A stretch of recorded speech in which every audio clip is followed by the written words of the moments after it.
오늘 찬양 열심히 하신 분들을 또 지금 말씀을 반복해서 읽고 들었는데, 은혜의 보좌, 하나님의 보좌라는 단어가 찬양 가사에서도 계속 나왔고, 우리 집사님 기도에서도 나왔고, 지금 본문에서도 나왔습니다. 오늘 제목이 보좌 앞에 나아가자.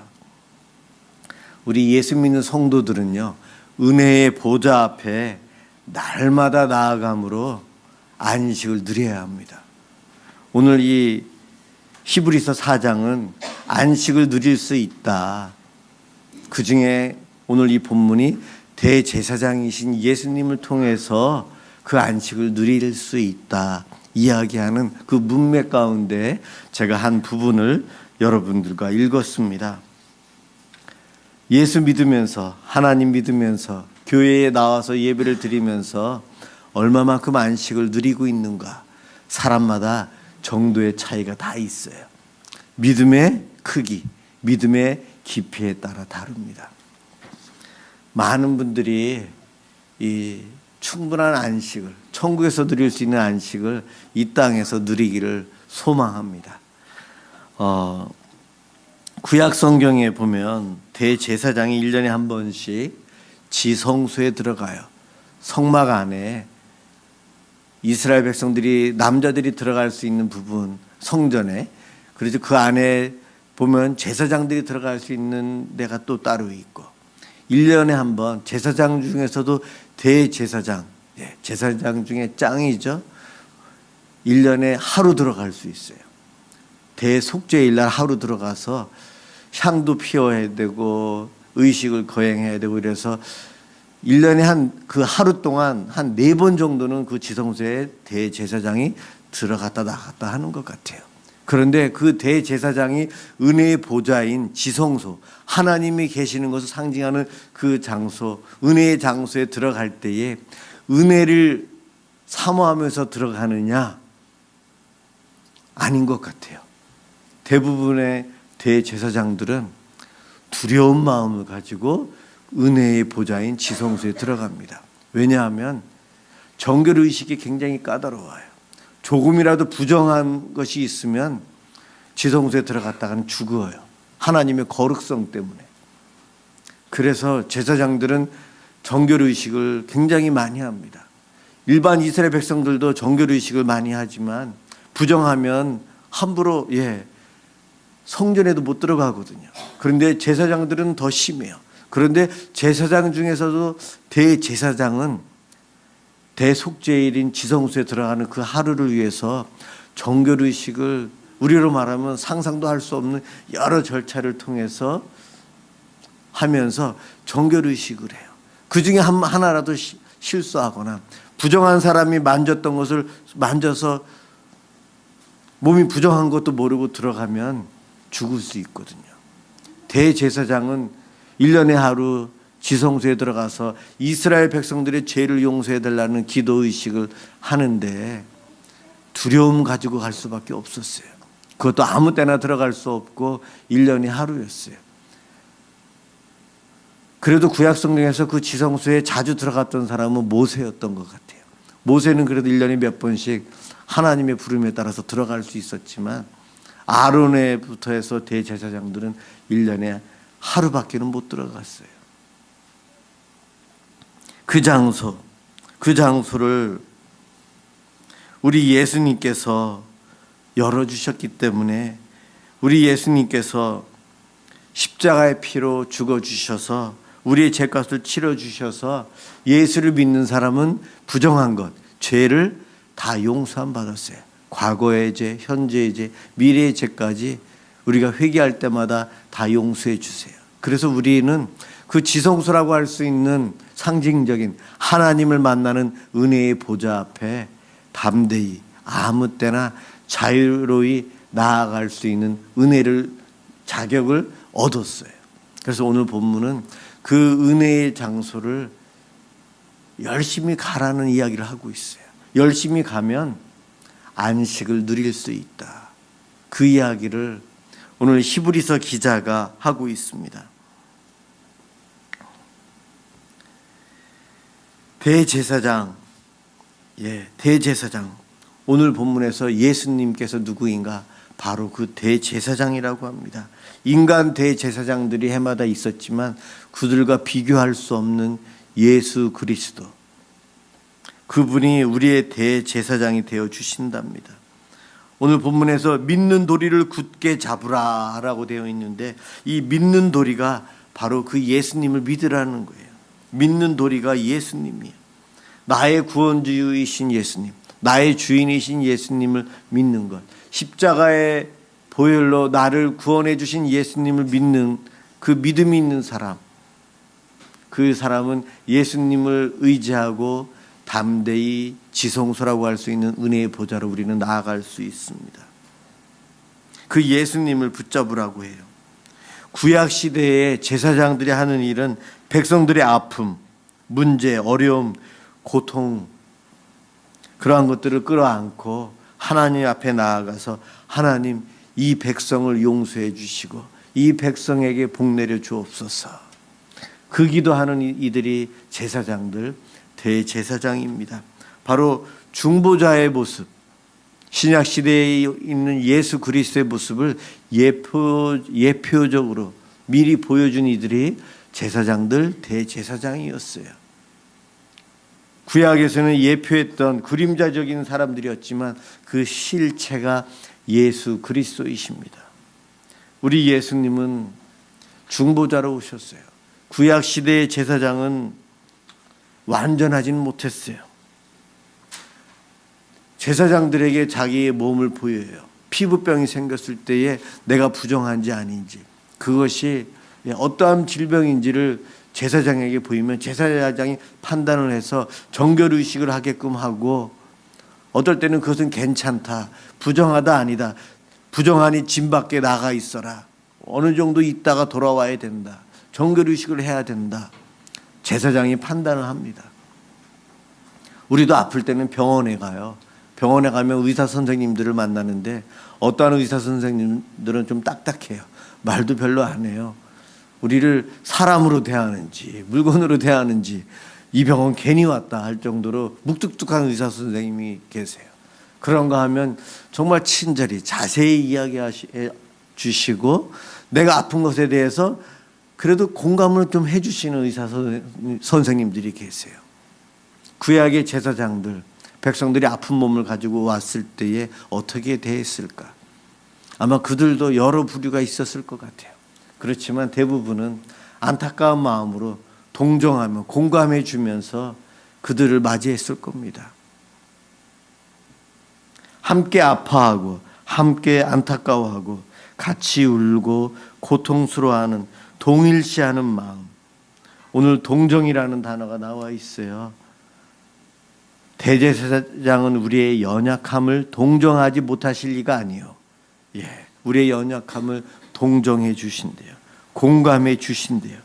대제사장이신 예수님은 우리의 마음을, 아픈 마음을 알아주신답니다. 함께 괴로워해 주시고 함께 슬퍼해 주시고 눈물 흘려 주시고 나와 함께 아픔의 그 현장에 동행해 주시는 분이 우리 예수님이세요. 그래서 우리 예수님은 어떠한 인간 대제사장보다도 더 탁월한 제사장이 예수님이십니다.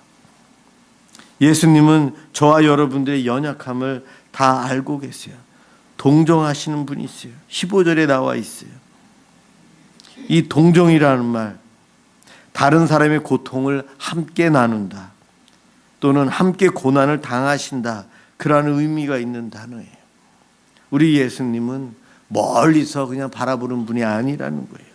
멀리 계신 분이 아니고 나와 함께 하면서 내가 겪는 것을 함께 겪고 계신 분이세요. 우리가 왜 예수님을 굳게 잡아야 하는가? 14절 끝에 믿는 도리를 굳게 잡아야 한다. 왜 잡아야 하는가? 예수님은 나를 동정해 주시기 때문에 그렇습니다. 나와 함께 아파하시고 나의 이 연약함을 또 실수해서 넘어질 것을 알고 계시지만 그 마음을 아시고 나를 격려해 주시고 함께 해주시는 분이 우리 예수님이세요. 우리의 연약함을 공감해 주시고 이해해 주시고 나와 함께 고통을 느끼시고 고통당하는 그 현장에 기꺼이 함께 해주시는 분, 인간의 몸을 입고 이 땅에 내려오신 이유가 나와 함께 그 아픔을 하시기 위해서 예수님께서 이 땅에 오신 거예요. 여러분, 이런 예수님을 믿고 있습니까? 이러한 예수님께 수고하고 무거운 짐을 맡기고 계십니까? 그렇게 맡기는 삶을 사는 분들이 안식을 누릴 수 있어요.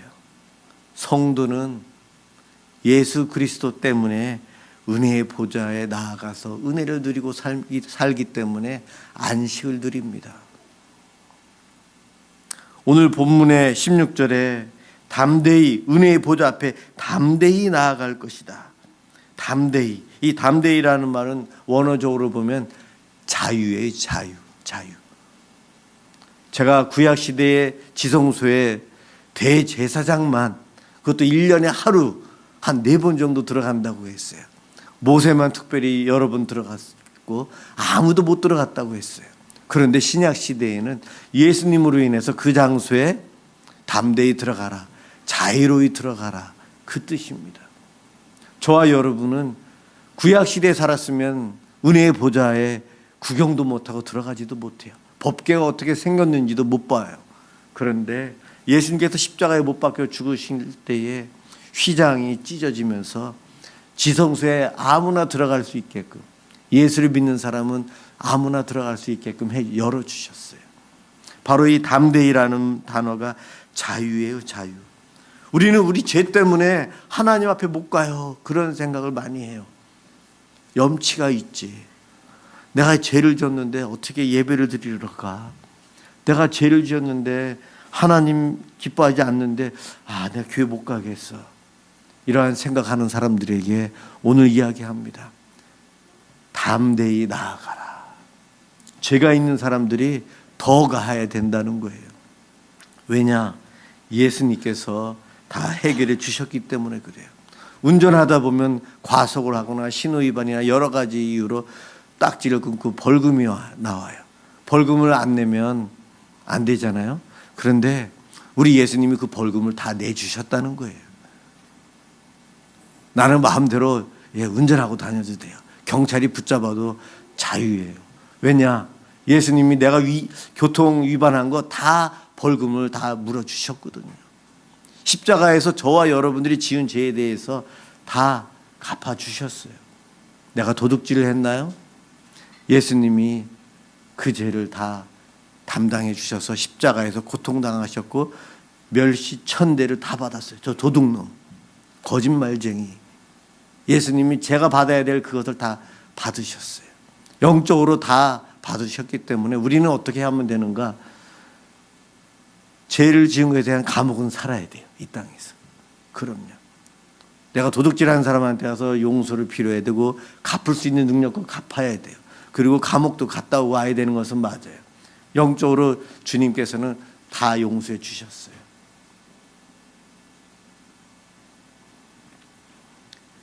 내가 죄가 있기에 못 가요. 그거 사단이 속이는 이야기예요. 죄를 지었으면 교회에 더 나와야 돼요. 내가 하나님 앞에 뭔가 잘못한 게 있으면 더 와서 무릎 꿇고 기도해야 돼요.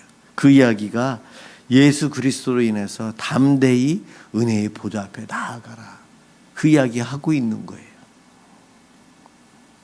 사랑하는 성도 여러분, 안식을 얻기 원하십니까? 샬롬을 이 땅에서 맛보기를 원하십니까?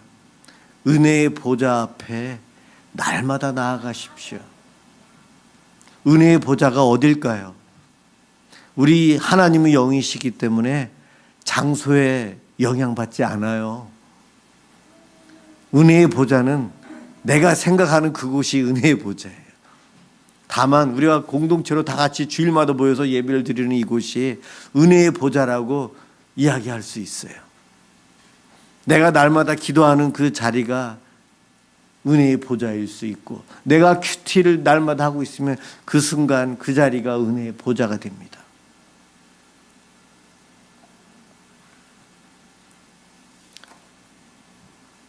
왜 은혜의 보좌 앞에 나아가야 되는가? 은혜의 보좌 앞에 나아가는 목적이 오늘 16절에 긍휼과 때를 따라 돕는 은혜를 얻기 위해서다.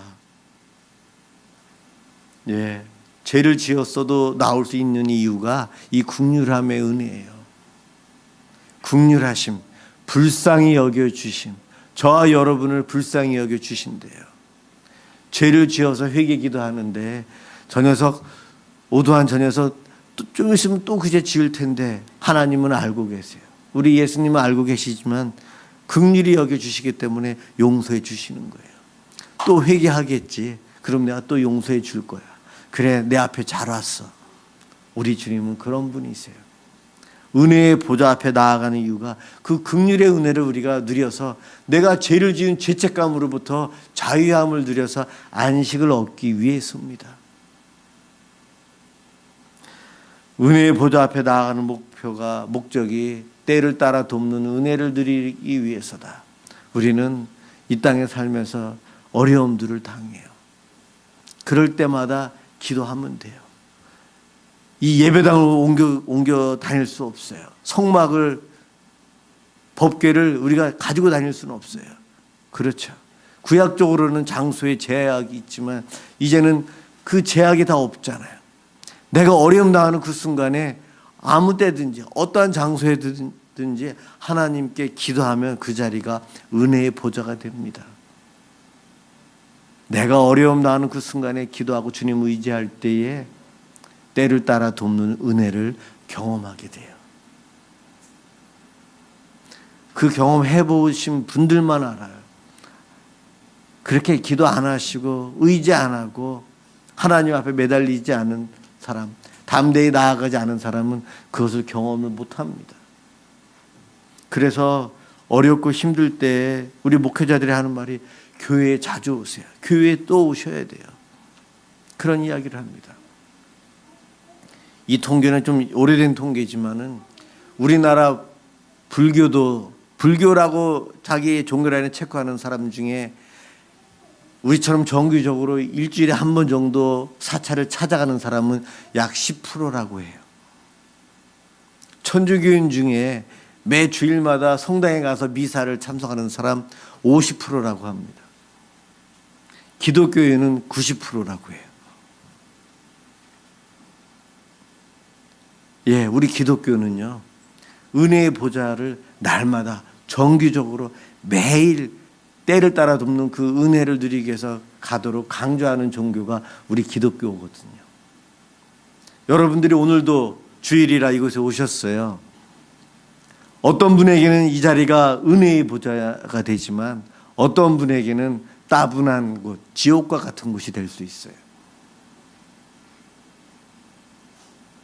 저는 여러분 모두가 이곳이 은혜의 보좌가 이 순간에 되었으면 좋겠어요. 여러분의 가정이, 여러분의 사업장이, 여러분들이 생활하는 그 삶의 현장이 은혜의 보좌가 되었으면 좋겠어요. 그 장소가 은혜의 보좌가 되도록 만드는 방법은 기도하는 것이, 기도. 눈 뜨고 기도해도 돼요. 그럼요. 저는 자연 속에 나가서 기도할 때는 사실은 눈 뜨고 기도해요. 아름다운 자연을 보면서, 꽃을 보면서 기도해야지 눈을 감고 꽃 앞에서 기도하는 것은 아니라고 생각이 들어요. 음식 앞에서도 사실은 아이들 교육상 눈 감고 기도하지만 저 혼자서는 눈 뜨고 기도해요. 맛있는 음식을 보면서 하나님께 감사 기도해요. 그 장소가 은혜의 보좌가 돼요. 16절에 은혜의 보좌 앞에 나아가는데 나아갈 것이라, 이게 현재 시제예요. 현재 시제란 말은 우리 설교 많이 들은 분들은 알 거예요. 헬라어 용법상 현재 시제는 계속 진행형이라는 거예요. 지금 계속 보좌 앞에 나아가는 것, 한 번 나아가는 것으로 안 돼요. 일주일에 한 번 나오는 것으로 안 돼요. 매일 매 순간 나아가라는 겁니다. 가까이 다가간다. 이 가까이 간다, 상대를 볼 수 있는 곳. 지금 여러분들은 가까이 오셔서 저를 만났잖아요. 저를 이렇게 보고 계시잖아요. 그렇지만 한 100m 떨어지면 저에게 가까이 온 곳 아니죠. 말할 수 있는 것, 마이크 없이도 제 말이 들리고 서로 소곤소곤 이야기할 수 있는 거리, 만질 수 있는 것, 이렇게 가깝고 친근함을 느낄 수 있는 영적인 거리감, 정신적인 거리감, 심리적인 거리감을 느낄 수 있는 그곳이 하나님의 보좌에 가까이 다가간다. 그렇게 쓸 때의 그 단어예요. 눈에 보이지 않지만 우리 하나님을 내가 그렇게 가까이 느낄 수 있는 그 순간, 그 장소가 은혜의 보좌예요. 은혜의 보좌.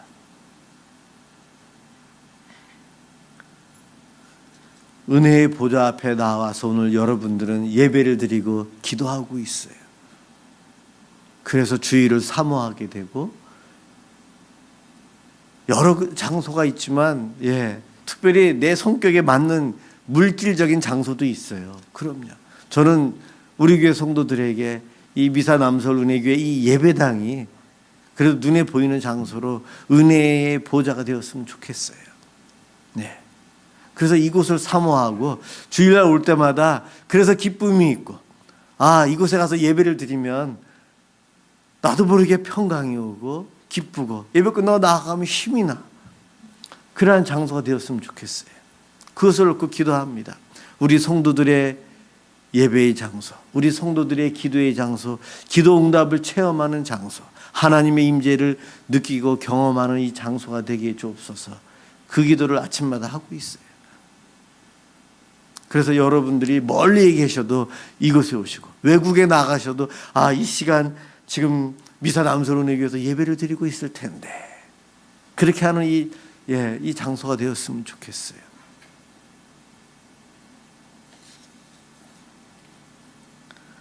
한국 전쟁 끝나고 한국 교회들이 건물이 없으니까 천막을 치고 예배를 드렸어요. 12월 한겨울, 그때는 지금보다 더 추웠죠. 그 추울 때에 새벽 예배를 드리는 천막 교회들, 당시의 기록들을 보면 천막을 쳐놓고 예배를 드리기 시작하면 조금 있으면 그 천막이 크기가 작대요. 새벽에 예배를 드리는데도 주일 예배랑 별 차이 없을 정도로 매일 새벽같이 우리의 부모님들은 그 추운 천막교회에 와서 새벽 기도를 합니다. 한국 교회가 부흥한 이유 여러 가지 있지만 새벽 예배, 새벽 기도회, 날마다 하나님께 나와 기도하는 것, 때를 따라 도우시는 은혜를 경험하는 방법이 한국 교회는 새벽 예배였어요. 그리고 제가 대학교 때 배운 큐티, 지금도 큐티 하시죠, 여러분? 매일 하시는 분도 계시고, 일주일에 한두 번씩 하시는 분도 계시고, 한 달에 한두 번 아예 안 하시는 분도 계시겠지만, 그러한 시간들이 하나님의 보좌 앞에 나아가는 시간이 됩니다.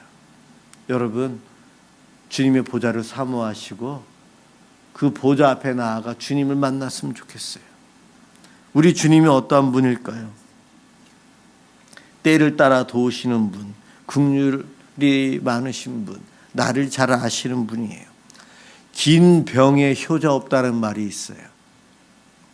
아무리 효자지만 부모님이 오랫동안 중병에 있으면 지치고 어렵다는 거죠.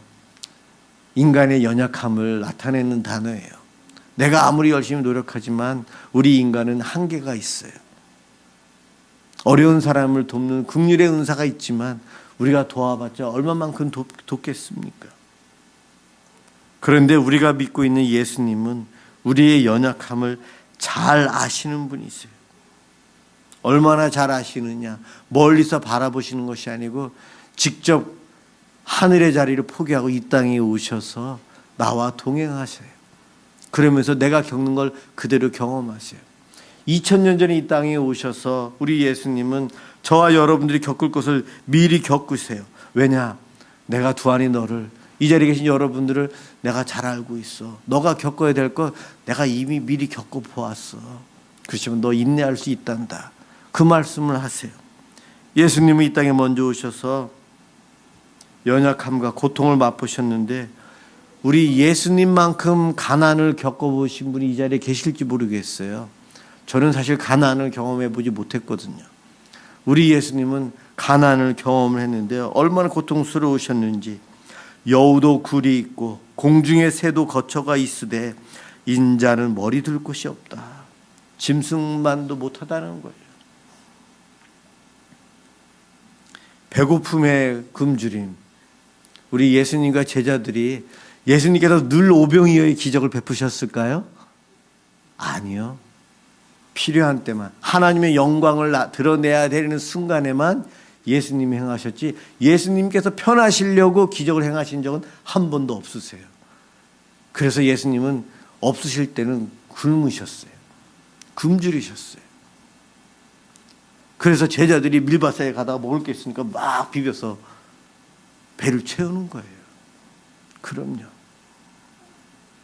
우리 예수님께서 예루살렘을 바라보시면서 우셨어요.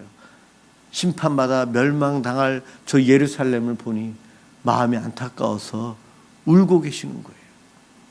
북녘 땅에 있는 저 예수를 모르는 사람들, 북녘 땅에서 가정교회에서 몰래 혼자 예수를 믿고 있는 그들을 생각할 때 눈물을 흘리는 분들이 계시죠. 그럼요. 우리 예수님이 그런 분이셨어요. 우리 예수님은 죄가 없으신 분이세요. 그래서 죄가 없는 분이 죄를 짓고 있는 우리를 보면서 느끼고, 불쌍한 우리를 보시면서 느끼는 것, 우리가 불쌍히 여기는 것과는 비교할 수 없을 정도로 천배 만배의 슬픔을, 아픔을 느끼시는 분이 우리 예수님이세요. 우리 예수님은 죽음을 직접 경험했어요. 저와 여러분들은 죽음에 대해서 직접 경험해 본 적이 아직 없잖아요. 그런데 우린 두려워하잖아요. 예수님은 직접 경험하셨어요. 예수님도 죽음의 고통이 얼마나 두렵고 힘든 것인지 아셨기에 겟세마네 동산에서 밤새도록 몸부리치면서 기도하셨어요. 그 죽음의 고통 때문에. 예수님께서 왜 그와 같은 어려움을 경험하셨죠? 저와 여러분들이 당할 어려움 때문에 미리 겪으셨고, 그러시면서 두하나 너 이겨낼 수 있어. 내가 해봤는데 내가 너랑 같이 할게. 이겨낼 수 있어. 너 낙심하고 있는데 힘내. 내가 도울게. 우리 주님은 그러세요. 히브리서 2장 18절에 그가 시험을 받아 고난을 당하셨은즉 시험 받는 자들을 능히 도우실 수 있느니라. 예수님께서 고난을 당하셨기에 시험 당하는 우리들을 능히 도우실 수 있다. 나를 알아주는 사람 아무도 없어. 나는 혼자네.